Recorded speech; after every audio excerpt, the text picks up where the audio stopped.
नमस्कार दोस्तों, एक बार फिर से स्वागत है आपका मेरे चैनल वेल्थ क्रिएटर पे। तो दोस्तों, आज हम बात करने जा रहे हैं एक और नए अपकमिंग आईपीओ की, जो कि आपको जल्दी आता हुआ दिखाई देगा। और इस अपकमिंग आईपीओ का नाम है लक्ष्मी डेंटल लिमिटेड, यानी लक्ष्मी डेंटल एक्सपोर्ट लिमिटेड की जो कंपनी है, इसका आईपीओ आपको जल्दी आता हुआ दिखाई देगा।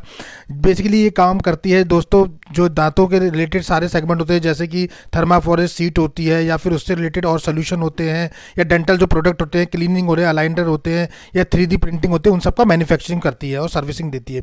जानेंगे फाइनेंशियल फंडामेंटल कैसे हैं इस कंपनी के, ग्रे मार्केट में क्या डिमांड बनी हुई है, इस आईपीओ में अभी अप्लाई करना है या फिर अभी अवॉइड करना है। पर उससे पहले वीडियो को लाइक, शेयर और सब्सक्राइब करना बिल्कुल ना भूलिए दोस्तों। तो चलिए वीडियो में आगे बढ़ते हैं और बात कर लेते हैं लक्ष्मी डेंटल आईपीओ की, जो कि आपको जल्दी आता हुआ दिखेगा। इस वीडियो में जानेंगे जीएमपी और बाकी सारी चीज़ें। उससे पहले इंपॉर्टेंट डेट जान लेते हैं कि किस डेट में ये आने वाला है। तो बेसिकली लक्ष्मी डेंटल आईपीओ जो है आपको आता हुआ दिखाई देगा 13 जनवरी से लेकर 15 जनवरी के बीच में, यानी 3 दिन ये अवेलेबल रहने वाला है। फेस वैल्यू रखी गई है 2 रुपये पर शेयर, यानी कि इन फ्यूचर स्प्लिट हो सकता है 2 शेयर में। प्राइस बैंड रखा गया है 407 रुपये से 428 रुपये। हमको कट ऑफ प्राइस यूज़ करना है 428 रुपये हमेशा। लॉट साइज है 33 शेयर एक लॉट में देखने को मिलेंगे। 698 करोड़ का टोटल इशू साइज है। फ्रेश इशू 138 करोड़ का है, जो कि काफी कम है। और ऑफर फॉर सेल की बात करें तो वो पोर्शन ज्यादा है 560 करोड़ का, यानी प्रमोटर अपनी हिस्सेदारी 560 करोड़ लगभग डायरेक्टली प्रमोटर के खाते में जाएगा और 180 करोड़ के लगभग जो है कंपनी की ग्रोथ में काम आने वाला है। रिजर्वेशन चार्ट की बात कर ले तो क्यूआईबी के लिए जो है 75% का पोर्शन है। रिटेल के लिए बैड न्यूज ये है कि सिर्फ 10% का ही पोर्शन इस आईपीओ में भी मिला है। बेसिकली रिटेल को 35% का लगभग मिलता है, पर इसमें 10% है। और एचएनआई के लिए 15% एज यूजुअल वैसे ही है जैसे रहता है। बात कर लेते हैं लक्ष्मी डेंटल लिमिटेड की, कंपनी क्या काम करती है, कब स्टेबल हुई थी, तो देख लेते हैं। तो देखेंगे तो कंपनी जो है दोस्तों इनकॉर्पोरेट हुई थी जुलाई 2004 में, जिसका नाम है लक्ष्मी डेंटल लिमिटेड।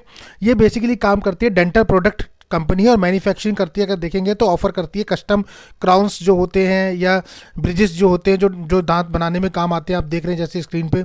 और ब्रांडेड डेंटल आइटम्स होते हैं, लाइक जैसे क्लीनर हो गया, अलाइनर हो गया, ट्रांसफॉर्मिंग सीट हो गया, अलाइनर रिलेटेड प्रोडक्ट जो होते हैं वो हो गया, और इसका जो है अलाइनर सोल्यूशन हो गया। इस टाइप से जो डेंटल प्रोडक्ट होते हैं उनका मैन्युफैक्चरिंग करती है। वहीं आप देखोगे तो प्रोडक्ट पोर्टफोलियो जो इसके है वो बेसिकली कस्टम क्राउन्स और ब्रिजेस बनाती है, क्लियर अलाइनमेंट है, थर्माफोरिंग जो सीट्स होती है वो है, पैंडेमिक डेंटल प्रोडक्ट होते हैं इस टाइप से। तो वहाँ आपको देखने को मिलेगा। वहीं देख ले तो कंपनी के जो ऑफर्स करती है वो थर्मा शीट्स करती है, जो कि 3D प्रिंटिंग होती है। उसके अलावा machine of manufacturing, cleanings, aligning under the brand name चलता है। इस कंपनी को आप देखेंगे तो उसका बायोपेंटिक 3D प्रिंटिंग रेजन है, जो कि मशीन मैन्युफैक्चरिंग करती है। और जो मशीन मैन्युफैक्चरिंग करती है वो ब्रांड है टेलगस के अंडर में ये काम करती है, यानी कि ब्रांड मैन्युफैक्चरिंग करती है। वहीं आप देखोगे तो कंपनी जो ऑपरेटिव है वो fully intelligent model, meaning that they handle the entire process for design और मैन्युफैक्चरिंग का पूरा काम इनके पास है।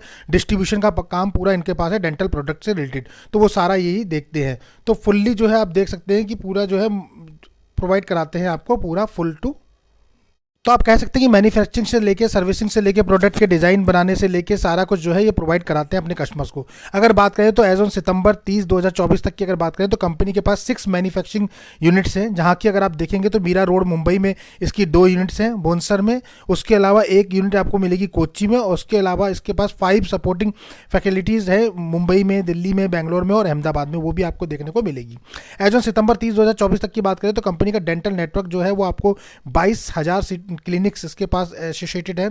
और अगर अक्रॉस डेंटिस्ट की बात करें तो मोर देन 320 सिटीज़ में इनका नेटवर्क है, तो काफ़ी बड़ा दिख रहा है। वहीं कंपनी के अगर देखेंगे तो प्रेजेंट जो है बहुत डोमेस्टिक और इंटरनेशनल दोनों मार्केट में है, और एक्सपोर्ट करती है अपने प्रोडक्ट को ओवर ऑफ 90 कंट्री, यानी कि 90 देशों को इसके प्रोडक्ट सप्लाई किए जाते हैं। तो काफ़ी बड़ा स्कोप है। एज ऑन सितंबर 30 तक की बात करें 2024 तक की, तो कंपनी के पास 2372 एम्प्लॉई हैं, जो कि अलग अलग डिपार्टमेंट्स में सर्विस प्रोवाइड कराते हैं अपने कस्टमर्स को। तो काफ़ी अच्छा दिखाई दे रहा है। उसके अलावा कंपनी की स्ट्रेंथ की बात करें अगर कि स्ट्रेंथ क्या है कंपनी की, तो कंपनी की स्ट्रेंथ की बात करेंगे तो इंटीग्रेटेड डेंटल प्रोडक्ट कंपनी है, जो कि इंडिया में वेल पोजीशन है और कैप्चर इंडस्ट्री, पूरी इंडस्ट्री ने कैप्चर कर रखी है मोस्टली डेंटल की। वहीं सेकंड लार्जेस्ट प्लेयर है डोमेस्टिक लैबोरेटरी बिजनेस में, लार्जेस्ट एक्सपोर्ट लैबोरेटरी है विद इंक्रीजिंग अडप्टिंग और डिजिटल डेंसिटी। उसके अलावा वर्टिकली इंटेलिजेंट ब्रांडेड प्रोडक्ट हैं इसके पास, लार्ज डेंटल नेटवर्क है इसके पास, जो कि काफ़ी एडवांस मार्केट में है। उसके बाद रोबोटिक टेक्नोलॉजी इसके पास एडवांस कैपेसिटी है, जिसमें कि अगर देखेंगे तो regulatory complaint payments ensure highly quality standard ये मेंटेन करके रखती है। तो इसके जो भी देखने को मिल रहा है आपको काफ़ी अच्छा है। यहाँ देखेंगे कि इनका नेटवर्क काफ़ी बड़ा है। यहाँ देखेंगे कि इनके पास जो है रोबोटिक टेक्नोलॉजी है, एडवांस टेक्नोलॉजी इनके पास है, जिनसे इनके प्रोडक्ट की जो है वैल्यू मार्केट में और बढ़ जाती है। मार्केट में पोर्टफोलियो इनका काफ़ी अच्छा है। इंडिया मार्केट को लार्जली अगर आप देखें तो 60% तक कवर किया हुआ है, तो काफ़ी बड़ा है। सेकंड लार्जेस्ट प्लेयर है ये डोमेस्टिक मार्केट में अगर आप देखेंगे तो काफ़ी अच्छा है। इनके जो है स्टैंड पॉइंट दिखाई दे रहे हैं आपको पहली नज़र में, तो काफ़ी अच्छा दिखाई दे रहा है फर्स्ट उसमें। उसके बाद अगर हम बात करें तो कुल मिला के जो है कंपनी के फाइनेंशियल फंडामेंटल डिपेंड करते हैं कंपनी कैसी है, यानी कि हम जानेंगे इसके फाइनेंशियल फंडामेंटल कैसे हैं, सो दैट कि पता लगे प्रॉफिट लॉसेस कितने हैं इस कंपनी में। तो यहाँ जो हमने इन्फॉर्मेशन ली है वो देखेंगे आप, तो लास्ट 3 ईयर्स के हैं, यानी 2022, 23 और 24 के 3 साल के, और एक हाफ ईयरली का कंपनी ने सबमिट किया है 30 सितंबर 2024 तक का। तो अगर देखेंगे 30 सितंबर 2024 तक की बात करें तो कंपनी के पास जो एसेट आपको देखने को मिलेंगे वो 158 करोड़ के लगभग देखने को मिलेंगे। रेवेन्यू की बात करें तो 117 करोड़, प्रॉफिट आफ्टर टैक्स की बात कर रहे हैं तो वो भी 22 करोड़ के लगभग दिखाई दे रहा है। नेटवर्क की बात करें तो 67 करोड़ के लगभग है, और टोटल बोरिंग यानी कि उधारी की अगर बात करें तो 40 करोड़ के लगभग दिखाई दे रही है एज ऑन डेट। वहीं अगर एसेट की बात करें लास्ट 3 ईयर्स में कितनी ग्रोथ करी है तो 102 करोड़ था 22 में, 23 में 96 करोड़ हो गया, और फिर 134 करोड़ हुआ 24 में मार्च तक, तो यानी कि 23 में थोड़ा सा डिप गया है। रेवेन्यू में भी देखेंगे 138 करोड़ 22 में, 23 में 163 और 24 में 195, यानी यहाँ अच्छा ग्रोथ दिखाया है कंपनी ने। प्रॉफिट में देखेंगे तो माइनस में था 18 करोड़ 22 में, 23 में माइनस में 4 करोड़, और अभी रिकवरी करके 25 करोड़ के लगभग पहुंच गया 2024 में, तो यानी कि 2024 से रिकवरी शुरू करी है प्रॉफिट में। तो थोड़ा सा लिटिल कंसर्न बन रहा है कि कंपनी अभी एक ही साल से प्रॉफिटेबिलिटी पे आई है। नेटवर्थ की बात करें तो 22 करोड़ के लगभग थी 22 में, 23 में बढ़ के घट के हो गई 19 करोड़, फिर 44 करोड़ पे पहुंच गई 24 में। तो 24 के फाइनेंशियल देखें तो काफ़ी अच्छे स्ट्रॉन्ग दिख रहे हैं इन कंपेयर टू 23 के फाइनेंशियल से। यहाँ कंपनी कैशेस दिखाई दे रही है, जहाँ कंपनी पे आज की डेट में 67 करोड़ का कैश है, मतलब वो है, और टोटल बोरिंग जो है वो 40 करोड़ के लगभग है। वहीं आप देखोगे तो 29 करोड़ का लगभग इस पर उधारी थी 22 में, 23 में 31 करोड़ और 42 करोड़ के लगभग 24 में है। तो यहाँ थोड़ा सा कंसर्न है कि जहाँ कंपनी पे उधारी चल रही है पर बहुत ज़्यादा कंसर्न नहीं दिखाई दे रहा है।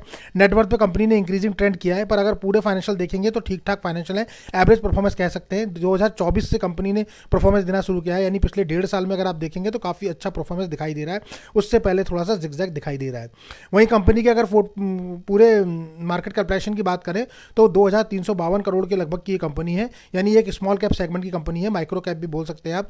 आरओई की बात करें, रिटर्न ऑफ इक्विटी की बात करें तो काफ़ी अच्छा सुपर एक्सीलेंट है, 78% के लगभग है, जनरली 15% से ऊपर अच्छा माना जाता है। ROC return of capital employed की बात करें तो 19% है, 19.97, 20%, जनरली 15% से ऊपर एक्सीलेंट माना जाता है। डेब्ट टू इक्विटी 0.94 है, काफ़ी अच्छी है, हमने कहा था गुड है क्योंकि 1 से नीचे है, यानी कि वो 1 से नीचे अगर होती है तो अच्छा होता है। RONW return of net worth की बात करें तो वो भी बहुत अच्छा है, 78.78, यानी कि तकरीबन 15 से ऊपर एक्सीलेंट होता है, तो ये भी काफ़ी अच्छा है। तो यानी कि फंडामेंटली कंपनी काफ़ी स्ट्रॉग है। EPS की बात करें तो 4.88 है, प्री IPO आने के बाद 8.27 होगा। PE की बात करें तो वो 87.77 है, और IPO के बाद 51.73 हो जाएगा, यानी वैल्यूएशन कहीं हद तक थोड़ा सा कंपनी ने हायर वैल्यूएशन डिमांड कर रही है कंपनी अपनी तरफ से, ऐसा लग रहा है। तो थोड़ा सा जिगजैग है, मतलब लग रहा है ऐसा कि, लेकिन फिर भी देखते हैं कि स्कोप क्या बनता है, पर डिमांड यहाँ थोड़ी सी कम हो सकती थी, यानी कि अपने पी कंपटीटर की अगर बात करें तो मार्केट के पी कंपटीटर में थोड़ा सा हाई रेज कर रहा है, पर फंडामेंटली कंपनी जो है काफ़ी स्ट्रॉन्ग दिखाई दे रही है। जहां बात करें ROE की, रिटर्न ऑफ इक्विटी काफ़ी अच्छा है, रिटर्न ऑफ नेटवर्थ काफ़ी अच्छा है, रिटर्न ऑफ कैपिटल एम्प्लॉयड भी काफ़ी अच्छा है, डेब्ट टू इक्विटी भी काफ़ी अच्छा है। तो फाइनेंशियली जो है कंपनी थोड़ी एवरेज है, पर फंडामेंटली काफ़ी स्ट्रॉग है। अब बात कर लेते हैं ऑब्जेक्टिव क्या है कंपनी को इस IPO को लाने का, तो रीपेमेंट प्रीपेमेंट करना है कंपनी को, अपना जो उधारी है बोरिंग्स को है कंपनी के ऊपर उसको उतारना है। दूसरा इन्वेस्टमेंट करना है, जो कि सब्सिडीज से बोरिंग ले रखी है यानी उधारी ले रखी है उसको भी चुकाना है। तीसरा है कंपनी को फंडिंग चाहिए, वर्किंग कैपिटल एक्सपेंडिचर के लिए चाहिए, जहाँ की न्यू मशीनरी परचेज करनी है कंपनी को जो मैन्युफैक्चरिंग में काम आएंगी उसके लिए चाहिए। चौथा है इन्वेस्ट करना है कंपनी को ब्रिजेट डिवाइस प्राइवेट लिमिटेड जो इनकी सब्सिडी है उसके साथ, जो कि कैपिटल एक्सपेंडिचर रिक्वायरमेंट उसको भी चाहिए परचेज फॉर न्यू मशीनरी के लिए, वहाँ करना है। और पांचवा है जनरल कॉर्पोरेट पर्पस, तो यानी कि पूरा का पूरा जो पैसा फ्रेश इशू में है वो कंपनी की ग्रोथ में लगता हुआ दिखाई दे रहा है, जैसा कि कंपनी ने ऑब्जेक्टिव में अपने दिखाया है। तो यानी कि कंपनी जो है ग्रोथ पर्पस से भी सीरियस है। अब बात कर लेते हैं ग्रे मार्केट की दोस्तों, ग्रे मार्केट में क्या डिमांड बनी हुई है। तो GMP भी देखेंगे ग्रे मार्केट में तो काफ़ी अच्छी है, मतलब अभी IPO आने से पहले ही काफ़ी बढ़िया है। लक्ष्मी डेंटल IPO की अगर हम बात करें अपकमिंग IPO स्टेटस में दिखाई दे रहा है।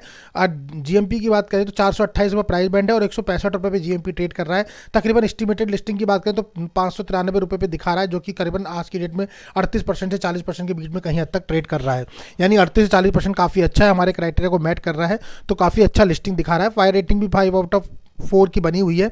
वहीं आईपीओ का इशू साइज की बात करें 698 करोड़ है और लॉट साइज में आपको जो है 33 शेयर एक लॉट में आते हुए आपको दिखाई देंगे।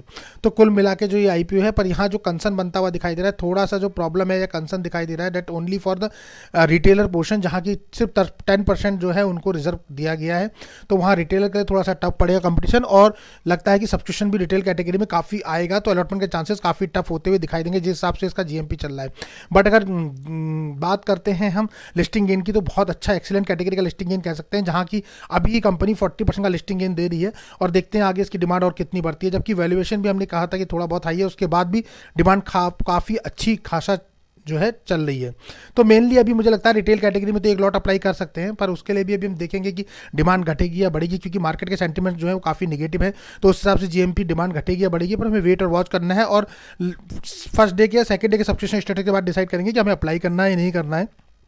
पर लिस्टिंग गेन पर्पज से तो कर सकते हैं जो अभी तक एज इट इज दिख रहा है, और लॉन्ग टर्म के पर्पज से भी आप खुद ही डिसाइड कर सकते हैं फाइनेंस और फंडामेंटल देखने के बाद कि कंपनी किस तरह से ग्रोथ करने वाली है। तो कुल मिला के दोस्तों आपको बता दें कि एक बार की सारे जो वीडियो है वो नॉलेज पर्पज से बनाए जाते हैं, कोई भी बाय सेल का रिकमेंडेशन आपको नहीं दिया जाता, किसी भी आईपीओ में अप्लाई करने के लिए सजेशन नहीं किया जाता है। यहाँ सारे वीडियो फाइनेंशियल और फंडामेंटल बनाए जाते हैं, कंपनी के फाइनेंशियल फंडामेंटल, कंपनी के प्रो कॉन्स क्या है, स्ट्रेंथ क्या है, वो दिखाई जाती है, जीएमपी में क्या डिमांड है, सो दैट एक एनालिसिस करके आपको दिया जाता है, आपको डिसीजन लेने में मदद मिल सके। वीडियो अगर पसंद आता है तो उसको लाइक से सब्सक्राइब करना बिल्कुल ना भूलिए। मिलते हैं अपने अगले वीडियो में, तब तक के लिए नमस्कार।